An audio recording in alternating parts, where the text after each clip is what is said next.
Hi friends! So spring is in full bloom. I love spring, except that I live in Oklahoma, and with spring comes storms. It comes rain and hail and winds and tornadoes. I don't like that. I hate hearing the sirens. But don't worry, we've cleaned out our storm shelter and we are ready for any storms that may come our way. Peter, he had a huge storm that he faced, right? And he also had an epic fail. The fail heard in churches around the world since it happened. How embarrassing is that? So here's what happens. So Jesus is teaching to a ton of people. It's 5,000 men plus women and children. They get hungry and all they have is the 5 loaves of bread and 2 fish. So Jesus, being Jesus, he multiplies it and feeds them all with a ton left over. Well, at the end of this miraculous day, Jesus gets away. He says, I need to get away and pray. So why don't you guys go across the lake and I'll meet up with you guys later. Disciples get in their boat and they're headed across the lake when this storm starts to brew. And it is building and it's building and it's building and they are terrified, which I would be too. I don't like the storms. Well, around 3 o'clock in the morning, Jesus comes walking across the water towards them. Freaks them out. First thing they say is, it must be a ghost, which I don't know if that's where I'd go first, but it would definitely freak me out as well. So they call out to him, but Jesus spoke to them at once. Don't be afraid, he said. Take courage. I am here.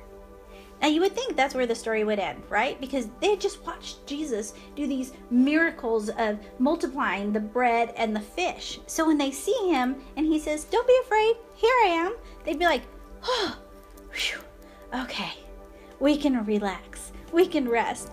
But that's not what happened. Then Peter called him, Lord, if it's really you, tell me to come to you walking on the water. Yes, come, Jesus said.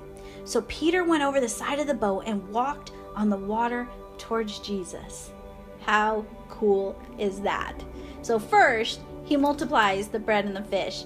Then he comes walking to them on the water. Then Peter starts walking on the water to him. I mean, there's just miracle after miracle right here. I would say my faith would be at the highest it's ever been at this point right here. But then Peter, when he saw the strong winds and the waves, he was terrified and began to sink. Save me, Lord, he shouted. Jesus immediately, I love that, immediately reached out and grabbed him. You have so little faith, Jesus said. Why did you doubt me? When they climbed back into the boat, the wind stopped.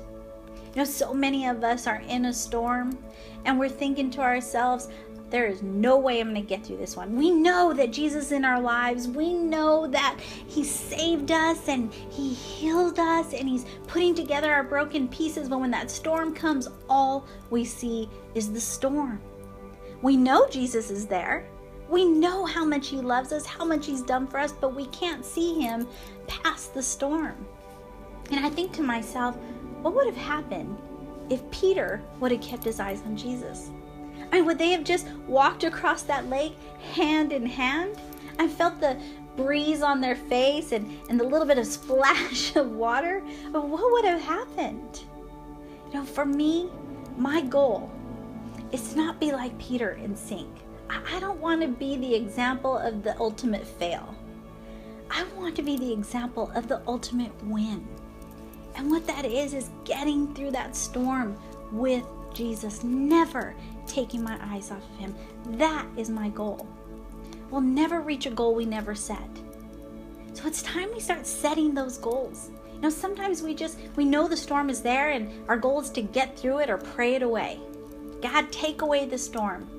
God, get me through the storm. I don't care how, just get me through it. God, please, why is this storm happening? Explain it to me. Show me the way out of it. But God is saying, I just want to get through it with you. The storms are always going to exist, and what you have to learn is how to get through it with me. So that is my goal. That is my goal, to get through the storm with Jesus, to never take my eyes off of him, to not be distracted by all the peripheral storms going on in my life, but to stay focused on Jesus And I hope that's your goal.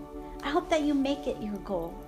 If you make it your goal, even if you fail, I guarantee you another storm will come up. You can set the goal again. And eventually you'll make it through your storm, if that's the goal, with Jesus. And then the stories will be told about that one person, that one lady, that one gentleman who got through the storm with their eyes on Jesus the entire time. And look what God did in their lives. Our God is a God of miracles, and the miracle isn't taking the storm away. The miracle is how you get through the storm. So I pray today that you get through your storms hand in hand with Jesus. Don't forget to share. Don't forget to like it.